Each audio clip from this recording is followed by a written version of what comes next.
Hello everyone. Hello दोस्तों।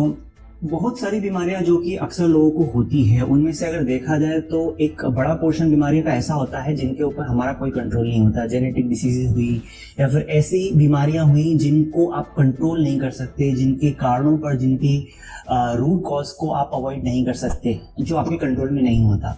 लेकिन एक लार्ज चंक टोटल बीमारियों का, या बोलूं एक large number of diseases are caused by a bad lifestyle, जिनको बोला जाता है लाइफस्टाइल रिलेटेड डिसीजेस, उनको हम कंट्रोल कर सकते हैं एक फिट लाइफस्टाइल लीड कर सकते और एक अपने खान पान में थोड़ा बहुत सुधार करके। और अगर नॉर्मल भाषा में जिसको बोला जाता है कि हेल्दी खाना खाकर या न्यूट्रिशियस खाना खाकर आप बहुत सारी लाइफस्टाइल रिलेटेड डिसीजेस को अवॉइड कर सकते हैं। नाउ कई लोग ऐसा कहते हैं कि जो न्यूट्रिशियस खाना होता है वो बहुत महंगा होता है और ऐसा खाने से मेरा बजट हिल जाएगा। तो I will tell you in this video कि ये स्टेटमेंट कितना गलत है। चलो स्टार्ट करते हैं बेसिक से। किसी भी खाद्य पदार्थ के, किसी भी फूड प्रोडक्ट के दो मूल घटक होते हैं। सबसे पहला होता है मैक्रोन्यूट्रिएंट, दूसरा होता है माइक्रोन्यूट्रिएंट।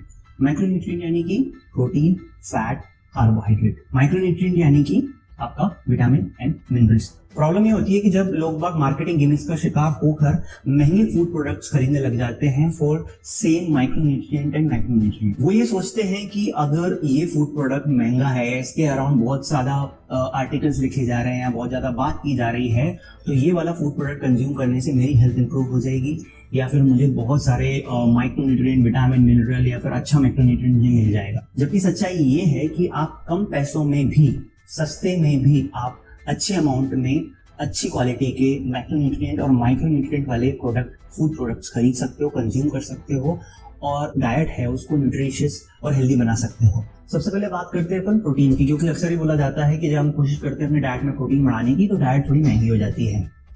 तो ये तो आपको पता होगा कि वे प्रोटीन जो है उसके एक स्कूप में लगभग 24 से 25 ग्राम के आसपास प्रोटीन आपको मिल जाता है, depending on various type of आपकी कंपनी के जो वे प्रोडक्ट्स होते हैं। But the same amount of protein you can get from 50 grams of soya as well. अब आपको ये बताने की जरूरत है नहीं है कि 50 ग्राम सोया में और एक स्कूप वे प्रोटीन की प्राइस में कितना डिफरेंस होगा। और अगर आप एगिटेरियन हैं या फिर नॉन वेजिटेरियन हैं, सो आपके बहुत सारे ऑप्शंस बढ़ जाते हैं अपनी डाइट में, सस्ते प्रोटीन के सोर्सेस आपके, जो कि आप इंक्लूड कर सकते हो अपनी डाइट में और आपको बहुत ज्यादा अमाउंट उसके लिए पे करना भी नहीं पड़ेगा। दूसरा एग्जांपल हम लेते हैं एवोकाडो का। एवोकाडो मार्केट में बहुत फेमस है, इसके बहुत सारे फायदे गिनाए जाते हैं डिफरेंट आर्टिकल्स में, वीडियोस में, here and there.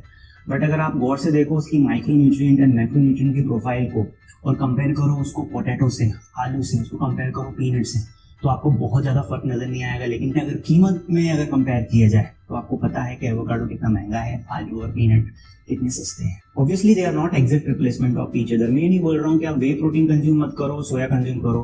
Way protein के अपने फायदे हैं, एब्जॉर्प्शन क्वालिटी की बात करो या फिर आप बायो अवेलेबिलिटी की बात करो। लेकिन अगर आपका इशू बजट है तो आप अपनी बेसिक रिक्वायरमेंट जो है वो सस्ते फूड सोर्सेज से पूरी कर सकते हो। This is my point.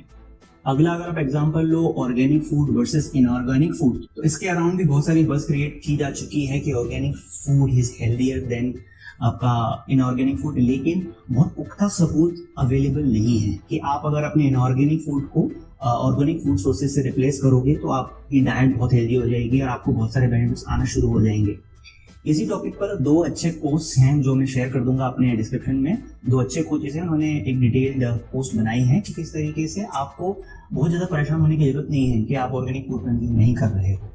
So it is a misconception कि न्यूट्रिशियस फूड हुआ या हेल्दी फूड हुआ उसके लिए आपको बहुत ज्यादा पेमेंट करना पड़ेगा या बहुत ज्यादा अमाउंट आपको खर्च करना पड़ेगा। जरूरत नहीं है बहुत ज्यादा पैसा खर्च करने की। जरूरत है आपको थोड़े से बेसिक नॉलेज की न्यूट्रिशन के और फिटनेस लाइफस्टाइल के, और आप अपने शरीर की जो रिक्वायरमेंट है विटामिन की, मिनरल की, मैक्रोन्यूट्रिएंट की, वो आप सस्ते फूड सोर्सेज से भी पूरा कर सकते हैं विदाउट इम्पैक्टिंग योर बजट। महंगा नहीं है आपका पौष्टिक खाना, महंगी है लाइफस्टाइल रिलेटेड बीमारियां जो अगर आपको हो जाती हैं तो उसके बाद जो हॉस्पिटल के खर्चे हुए, डॉक्टर से खर्चे हुए, उन पर जो पैसा खर्च होता है वो महंगा होता है। सो महंगी नहीं होती है आपके हेल्दी फूड की शॉप, महंगी होती है कार्डियोवास्कुलर डिसीजेस की वजह से जो आप दवाइयाँ खरीदते हो, वो उनकी वजह से कई लोग सर्जरी के मुहाने तक पहुंच जाते हैं, वो महंगी होती है। So it's just about making better choices. आप अपने न्यूट्रिशन के बेसिक नॉलेज को थोड़ा सा बढ़ाइए। ये समझिए कि आपके शरीर को आपके हेल्दी लाइफस्टाइल लीड करने के लिए आपको क्या क्या चीज़ों की ज़रूरत है। And through this channel my purpose is to give you that basics. So देखते रहिए और सब्सक्राइब कर लीजिए। अगर अभी तक नहीं किया है, कोई क्वेश्चन है तो कमेंट कर दीजिए। मिलते हैं नेक्स्ट वीडियो। Thank you.